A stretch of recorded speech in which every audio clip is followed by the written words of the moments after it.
Hello दोस्तों, नमस्ते, प्रणाम। हम किरण शर्मा, हम मंजू शर्मा अपना यूट्यूब चैनल पर सबके स्वागत कर छी। सब यूट्यूब फैमिली के नमस्ते प्रणाम। और हम दोनों देवरानी जेठानी जा रहा छी। बहुत प्यारा से सोहर गीत गाब। अहाँ सब जरूर सुनब, कमेंट करके जरूर बताएब गीत केहन लागल।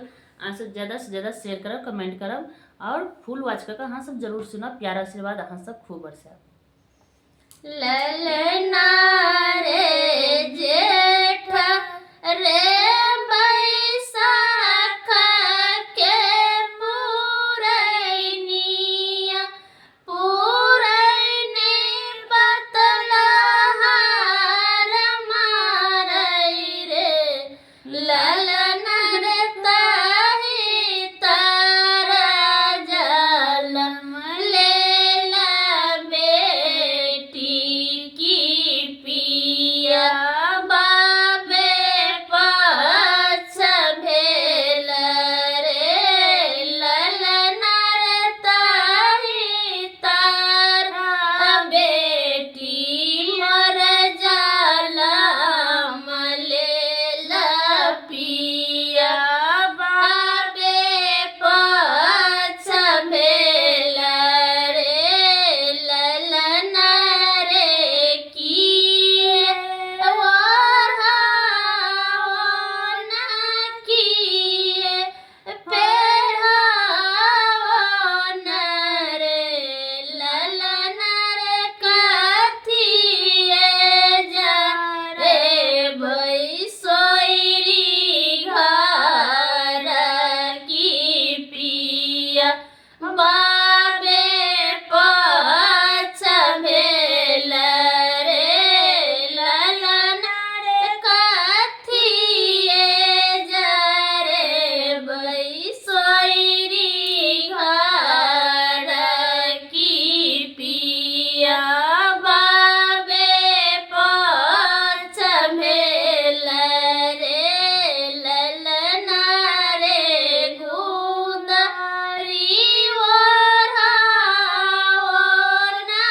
गुदरी पेढ़ाओन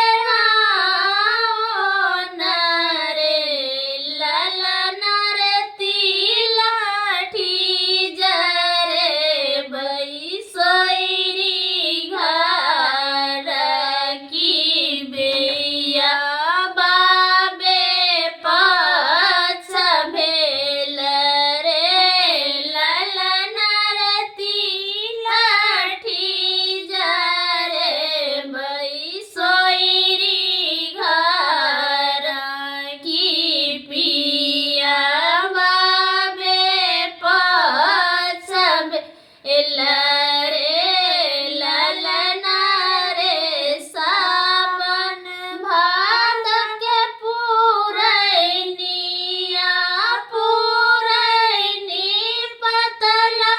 पतलहार मारै रे ललना रे ताही तारा बेटा मर जालम लेला पिया बाया पान भेल रे ललना रे ताही तारा बेटा मर जालम लेला पिया बाया पान भेल रे ललना रे कथिए